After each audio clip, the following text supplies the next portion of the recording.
This is Cyclocross magazine. We're here with Mosaic Cycles. This is Aaron, and he's here to tell us about his titanium cyclocross bike. Yeah, thanks for having me on.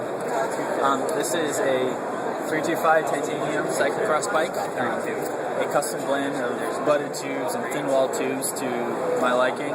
This is actually the bike that I rode for this season. I'm not really a pro, but definitely got out there and tore it up with as many people as I could in the Boulder area.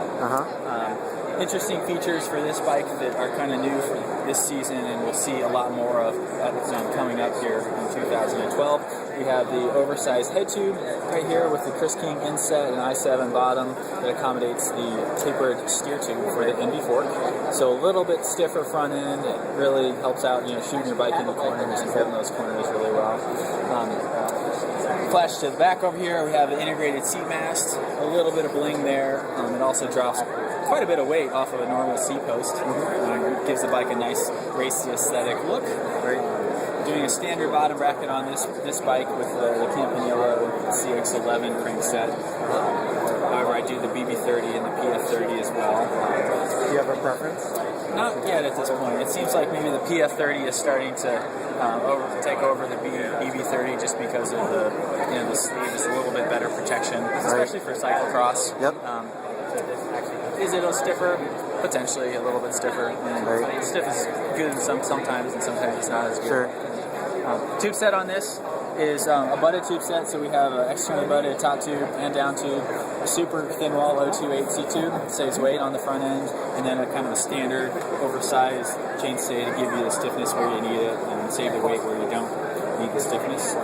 With the Athena, I just put Athena on this one so I could basically wreck it during the season and not have to wreck my record group though. It came out to be about, I think, under 17, and that's, I'm 6'2", so that's pretty good. Really like the Cole CX, the T24 CX wheels, a little bit wider, better glue path. Certainly tubular, at least in the front range in Boulder right now, is the way to go for cyclocross. Everybody's running tubulars for good reason.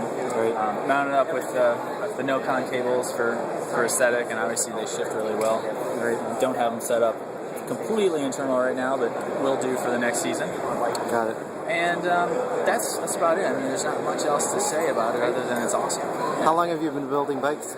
Almost 10 years now, just about. Mosaic is in its third show here at NABS, just about its third year as well. Previous to that, I was at Dean Bicycles for quite a while, so I've been around the block. I think this is my fifth NABS. Yeah. And you build in titanium and steel? Titanium and steel. It's about half and half right now. So we've been doing loads of Thai road bikes and cyclocross bikes and mountain bikes, but as many steel ones as well. Is cyclocross a big part of your market? It's definitely growing. I would say road bikes are probably the biggest part of the market right now, but this season I did quite a few more road cyclocross bikes, and I've already done a couple disc brake cyclocross bikes as well.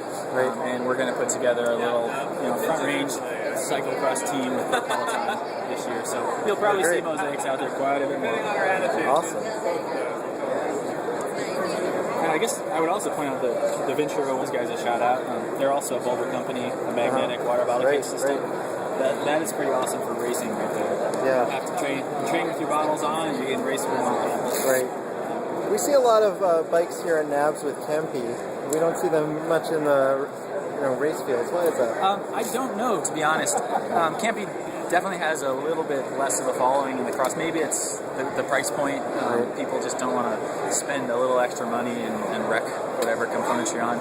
I do feel like I was maybe one of the only people in the front at some of the front range races that was on Kempe. I'm sure I'm going to get flack for saying that. Some Kempe person out there is going to email me and be like, I was on Kempe too. It's certainly not a performance thing. I mean, Kempe is right up there with all the other components, in my opinion, as far as shifting and durability and just the precision. I mean, I don't really promote one components company over another one. I do ride Kempe on my personal cross bike and road bike, but I also ride Shimano, and we do tons of tram builds. Now, if someone calls you up and they want a cross bike, is it you have a standard geometry, or everything's per everything is built one-off, so if you want a standard geometry bike, I'll do it for you. But it kind of becomes silly when it's built one at a time. So all the bikes I do are custom geometry, custom tube sets to fit the riders, body geometry, obviously their performance characteristic goals, and their aesthetic.